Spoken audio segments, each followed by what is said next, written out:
ভালো হইতে চাইছে যে আমাকে সাইরা যায় তুই ভালো হবি, আমরা খারাপ থাকবো। আমার ছেলেরা যেরকম টাইনা টাইনা ছিড়ছে, আইনে তো আর এরকম টাইনা টাইনা ছিড়বো না। আইনের কাছে আমি ফাঁসি চাই। ছেলে যদি 18টা মামলার আসামি হয়, তাহলে আমার ছেলের এতদিন কেন ধরলো না? আমার ছেলে এই জায়গায় কালকে ওই দিন এই যে রবিবারে আসছিল মাছ নিতে, মাছের জন্য আসছিল। শ্বশুর মাছ বেছে মাছ নিতে আসছে। আমরা অনেক দূরে থাকি।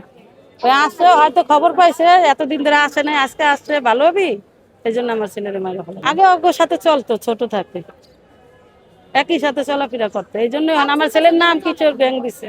আমরা বলছি বাবা সন্তান হয়েছে, বাবা ওই লাইনে আর যাইস না, এটাই আমার ছেলের অপরাধ। আমার ছেলেরা যেরকম টাইনা টাইনা ছিড়ছে, আমি ওরকম ভাবে ফাঁসি চাই। আইনে তো আর এরকম টাইনা টাইনা ছিড়বো না। আইনের কাছে আমি ফাঁসি চাই, হবো একটাই আমার বিচার। ছেলে যদি 18টা মামলার আসামি হয়, তাহলে আমার ছেলের এতদিন কেন ধরলো না? 5 বছর ধরে আমার ছেলে কেন বাইরে ছিল? আমার ছেলে যদি আসামি হয়, তাহলে আসামি আইন বিচার করবো। ওরা কেন বিচার করলো? ওরা কেন সিরা সিরা মারলো? কারা মারছে? সাব্বির, আরমান, কাল্লু, শাহরুখ। ওর বিয়াতেও ওরা ছিল, এরপর থেকে চলে না অনেক বছর ধরে, মানে 5 বছর ধরে যোগাযোগই নাই ওদের। হঠাৎ করে আমার ছেলেরা পাইছে, ভালো হইতে চাইছে, ওটাই আমার ছেলের অপরাধ। যে আমাকে সাইরা যায় তুই ভালো হবি, আমরা খারাপ থাকবো, ওটাই অপরাধ। আইন তো আমাকে সান্ত্বনা দিতে পারবো না, আইন তো ওকে বিচার করবো না, ওকে তো খুঁজেই পাইবো না আইন।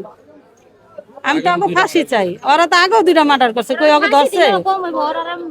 উচিত কুত্তা দিয়ে ওরা মাংস টাইনা টাইনা ছিঁড়া খাওয়া উচিত।